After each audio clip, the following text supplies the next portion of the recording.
দেখাবো মসুর ডালের বড়া রেসিপি। প্রথমে মসুর ডালটা বেটে নিয়েছি, তারপর লবণ আর হলুদ আর শুকনো লঙ্কা গুঁড়ো দিয়ে ভালো করে ফেটে নিয়েছি। তারপর একটা কড়াই বসিয়ে দিয়ে তেল দিয়ে দিয়েছি। এই রেসিপিটা আপনারা প্রথম থেকে শেষ পর্যন্ত দেখতে থাকবেন। এবার একে একে আমি বড়াগুলো দিয়ে দিচ্ছি। এটা আমি মসুর ডালটা 1 থেকে 4-5 ঘন্টা ভিজিয়ে রেখেছিলাম, তারপর আমি শিলে এটা বেটে নিয়েছি। মসুর ডালের বড়াগুলো আমার দেওয়া হয়ে গেছে, এবারে উল্টে দিয়ে দিয়েছি। যখন এই বড়াটা ভাজবেন তখন হালকা হিটে ভাজবেন, নাহলে বড়াগুলা পুড়ে যেতে পারে, খেতে ভালো লাগবে না।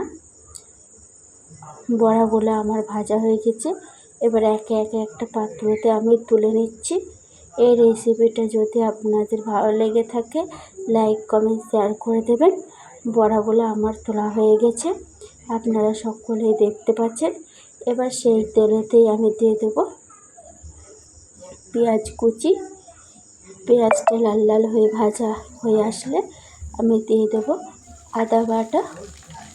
আর আদা বাটাটা ভালো করে পেঁয়াজের সঙ্গে কষাতে হবে 1 থেকে 2-3-4 মিনিট করে, যাতে আদার গন্ধটা চলে যায়, সেভাবে কষাতে হবে, আদার থেকে তেল ছেড়ে আসে। এবার আমি দিয়ে দিচ্ছি লবণ আর হলুদ গুঁড়ো দিয়ে ভালো করে আবারও নেড়ে চেড়ে কষাতে হবে। কষানো হয়ে গেলে এবার আমি পরিমাণ মতো জল ঢেলে দেব। আপনারা সকলেই দেখতে পাচ্ছেন জলটা আমার ঢালা হয়ে গেছে। এবার আমি দিয়ে দেব ধনে গুঁড়ো আর জিরে গুঁড়ো দিয়ে ভালো করে একবার নেড়ে চেড়ে দেবো। এবার যখন ঝোলটা ফুটে উঠে আসবে তখন আমি দিয়ে দেবো বড়াগুলো। জলটা ফুটে হয়েছে আর বড়াগুলো দেওয়া হয়ে গেছে। আবার আপনারা সকলেই দেখতে পাচ্ছেন তরকারিটা আমার হয়ে গেছে।